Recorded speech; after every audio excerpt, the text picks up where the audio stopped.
నేనైతే ప్రాణాలు తింటూ వస్తానని అస్సలు అనుకోలేదు. అసలు ఏం జరిగిందంటే, అసలు ఆ కొంపలేదో మునిగిపోయినట్టు అసలు ఎంత స్పీడో చూడండి, మనిషి ఊగిపోతున్నాడు. అంత స్పీడ్. సపోజ్ మీకు వీడియోకి అంత క్లియర్గా తెలియకపోవచ్చు.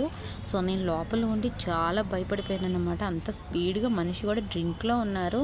ఇది మిగతా ఆటో డ్రైవర్లు అందరినీ బ్లేమ్ చేస్తాకైతే కాదు, కానీ ఒకవేళ నేను ఉంటానో పోతానో తెలియదు. మరి మన వీడియో వల్ల ఒక నలుగురికి మంచి జరగాలని అయితే నేనైతే వీడియో చేసేసాను ధైర్యంగా. ఎందుకంటే నాకు అసలు అంతలా అనిపించేసింది, ఇది లాస్ట్ మూమెంట్ అని నేనైతే ఫీల్ అయిపోయానండి.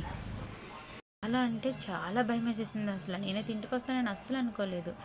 అంత స్పీడా మరి అసల. కనీసం మీ పెళ్ళాం, పిల్లలు మీకు గుర్తురారా? మిమ్మల్ని నమ్ముకొని ఎక్కిన మనుషులు మీకు గుర్తురారా? అంత స్పీడ్ ఎందుకు?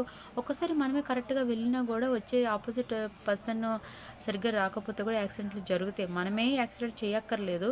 సమ్‌టైమ్ ఆపోజిట్ నుండి వచ్చేవోళ్ళు సరిగ్గా రాకపోతే కూడా యాక్సిడెంట్లు జరుగుతాయి.